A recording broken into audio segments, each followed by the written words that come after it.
Your purpose is evolutionary. And what you might see as your purpose today may not be your purpose in 10 years. Because what was your purpose when you were 15 or 20 years old or 25 years old or 5 years old? It's not the same purpose that you have now. It evolves as you evolve. And so we have to evolve. So I would tell people, because sometimes we wait and we wait and we wait until we find some super duper purpose. Then we're going to live it in the future, somewhere out there in the future that never comes. And we're not cheating living in the now. So I would tell people, ask yourself what turns you on. What makes you most come alive? What would you do for free? Where do you feel your aliveness and energy the most? And if you're not sure what my purpose is, just take a step and move in that direction. Just take a step and just go in that direction. Just go in that, take a step. What I found is when you take a step, the next step reveals itself. Then you take another step, the next step reveals itself. Then you take another step, the next step reveals itself. So life reveals to you the next step in the process of living life itself. And then your purpose is revealed in the process of life. And so your purpose is like a revelation rather than something you have to figure out up front from your current level of consciousness, because the best purpose you're going to figure out from this level is based on where you are now. But at every step you take, you will expand, you will evolve, you will grow, you will expand your consciousness so you'll become receptive to the deeper dimension of what your purpose really is. And so your purpose is a revelation. It gets revealed. And so ask yourself these 3 to 4 questions. Number 1, what do I love? What makes me most alive? What would I do for free? Feel into that. That at least kind of points you in a direction that can move you forward. Is that enough? No. As business people, that's not enough by itself, because I could say to you, I love Formula One. I'm never going to be Lewis Hamilton, Max Verstappen.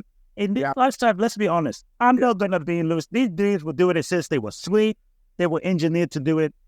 I guess there's a 0.0000001% chance I could start at this point in my life, but it's very unlikely. So look at what you love. Maybe it will be in the field of what you love, but maybe not the format. Or maybe let's say maybe I wouldn't be a Formula One racer.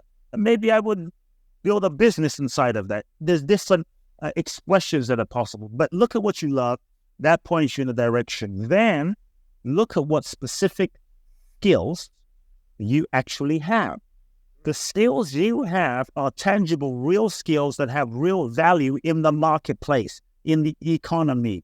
And the reason I tell people to move in the direction is when you move in the direction, maybe you take a job that isn't your dream job, but it's in the direction. There's likely skills that you will learn in that job. You might learn accounting. You might learn social media. You might learn communicating. There's skills that you're going to learn.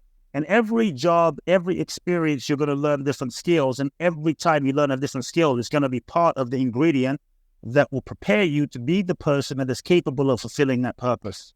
Yeah. And so your entire life has been the perfect preparation for you to live your purpose. So I would say, look at your life and look at the tangible skills that you have, because many times we're trying to figure out our purpose, but we're not really connecting it to, I actually have skill in this area, real, tangible, valuable skills. So what do I love? What skills do I have? Now, as business people, I tell people, don't at first focus on money. Focus on being of service. And how are you of service? Your service as entrepreneurs when you add value. What signifies value? You add value when you're able to solve someone's pain, problem, or challenge. So look at what pain, problem, or challenge am I uniquely, based on my skill, am I uniquely able to solve? Some people are just brilliant at mathematics, brilliant at accounting, and you might not think that much of it, but for someone else who's terrible at it, it's valuable. And so based on your skill, you're able to just see the world a certain place, employ your skill in a certain way to solve a pain, problem, or challenge. And so that's value. So money and success, partly, money is a function of adding value. We add value when we solve a pain, problem, or challenge. So you look at, people want to be mad at, Jeff Bezos, but the truth is, I used Prime today, right? It was Prime yesterday. So he created something that was able to solve a pain, problem, or challenge. And what used to take 3 weeks to get a package now takes 3 hours or a day to get a package. And so this is someone who is adding value. And so success of a business and money is in direct correlation to solving a problem, adding value, solving a problem, adding value. So look at that as a function of where your purpose might lie. And then lastly, look at what group of people do you feel a natural affinity to. Maybe it's the teenage pregnant mothers. Maybe it's the elderly. Maybe it's the blind. I believe that on a spiritual level, you will have a connection to this group of people, because maybe that's pointing to who you've been put on the planet to serve and make a difference for. And that might show you part of where your purpose lies. And so those are a few questions you can ask yourself when it comes to thinking about your purpose and clarifying.